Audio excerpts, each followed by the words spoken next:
Is Sierra Leone still in the Flintstones era? Please, I would like us to listen to this question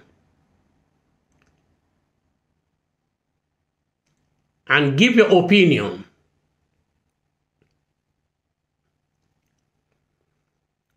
Is Sierra Leone among African countries still in the Flintstones era?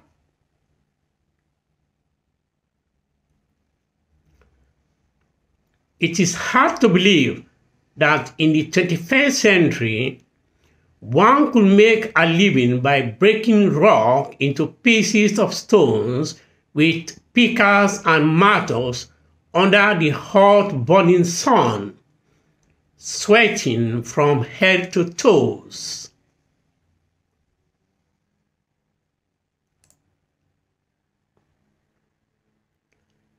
During my short trip to Sierra Leone, I was anxious to see and learn more about my fatherland. The first week of my stay after visiting my siblings, I decided to have a tour in the city and the surroundings.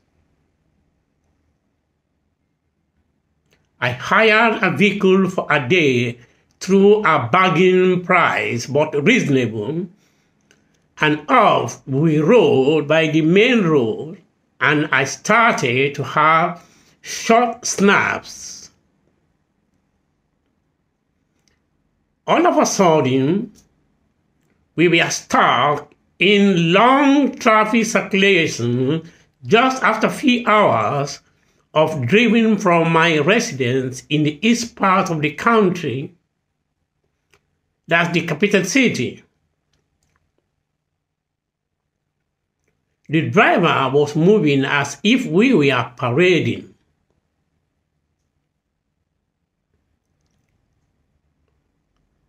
And the crowd in the street were so huge that I couldn't imagine that I was in a city.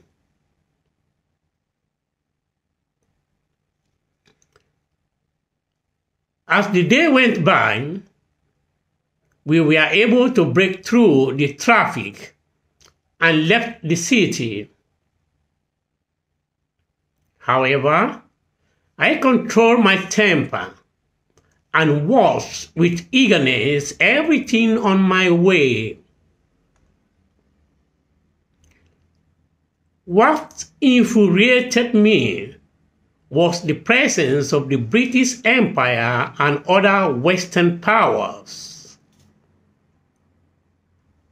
Africa, I thought, was their playground where they could dispose of third countries at their will or create them from scratch to wash their dirty laundry or hide their miseries and failure.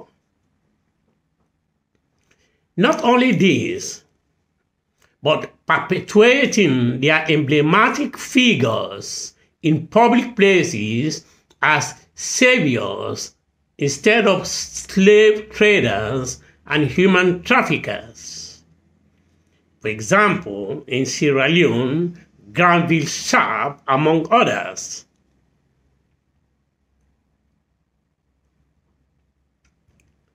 Notwithstanding, we arrived at an extreme part of the city with scarce buildings under a steep rocky mountain. At my surprise, I saw teens, youths, and old-age people breaking hard rock with pickers and mattocks into pieces of stones of different sizes. Some were parked in heaps along for sale. I dared to ask them few questions. The answer was unanimously unimaginable. We walk here from the sunrise to sunset 7 days a week for survival. Unfortunately, there are many plots in the surroundings, and you can also find this type of work all over the country. Sierra Leone was a British colony. Faced with the surprising news that the United Kingdom will deport asylum seekers who crossed the English Channel to Rwanda as part of a millionaire agreement with the short-sighted government of this African country,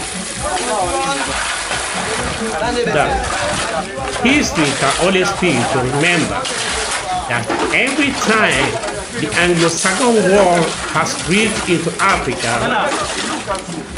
it has been to complicate everything.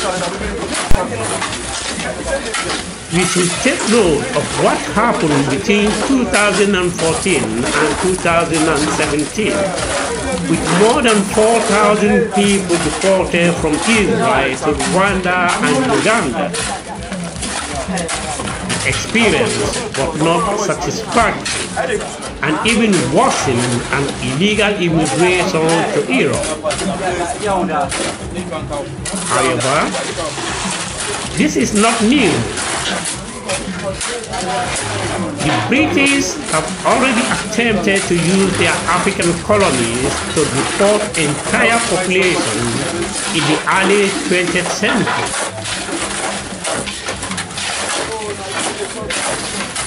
Trial and failure. Boris Johnson's plan versus Winston Churchill. During the Second World War, between 1662 and 1833, Great Britain transported about 4 million African slaves to Europe and America for exploitation. This despicable activity regulated by the Royal African Company was incomprehensible and will remain in history. My question is that, why do we call Sierra Leone land of diamonds and natural resources? And also, the other question, is Boris Johnson planning the recolonization of Africa in the 21st century?